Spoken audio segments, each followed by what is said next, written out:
बोला नागनाथ महाराज की जय. जे लोक बाहेरून येतात आणि देवीला वगैरे तुळजापूरला जातात ते लोक इथं थांबून जेवण केल्याशिवाय जातच नाही मित्रांनो. जे जे या ठिकाणी येऊन गेलेत बाहेरगावचे त्यांनी सर्वांनी व्हिडिओ पाहावा.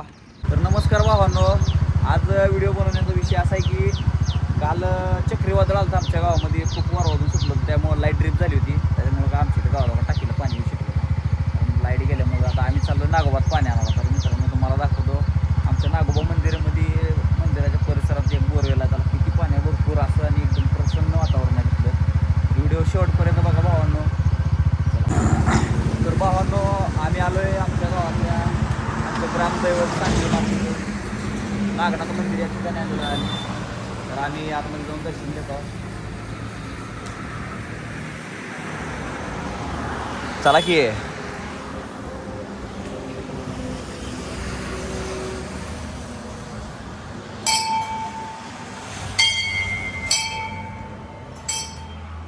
तर भावांनो बघू शकता, हे आमच्या गावातलं नागनाथ महाराजांचं मंदिर आहे. अतिशय जागृत देवस्थान आहे आणि या ठिकाणी लोक जे काही नवस बोलतात ते पूर्णच होतात मित्रांनो. तर तुम्हीही कधी पण सांगवी मार्डेला तरी ह्या मंदिराची भेट अवश्य घ्या.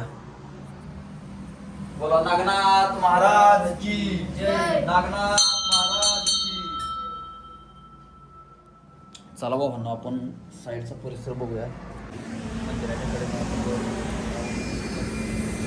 परंपरा आहे हिंदू धर्मामध्ये.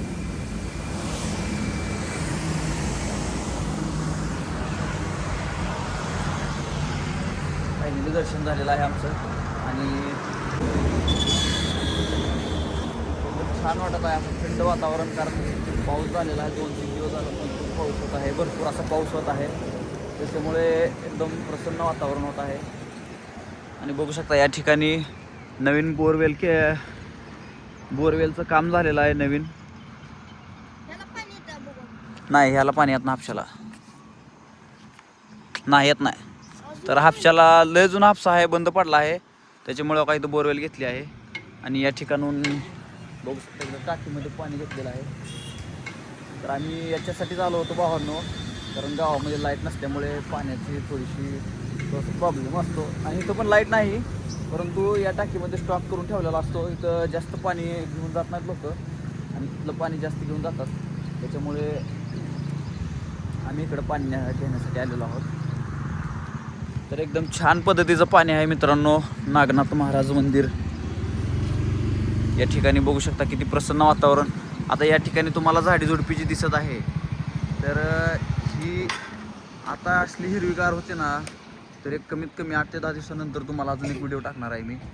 तर या ठिकाणी बसण्यासारखं वातावरण असतं आणि उन्हाळ्यात सुद्धा भारी वाटतं. का या ठिकाणी ह्या झाडाला भरपूर सावली असते उन्हाळ्यात. बघू शकता या ठिकाणी पाण्यासाठी एक टँक बांधलेले आहे, ह्यातनं आम्ही पाणी घेणार आहोत. ही आपली घागर आहे आणि हा आपला जार आहे. जारमध्ये थोडंसं पहिलं घाण पाणी आहे, ते धुवून घेऊया.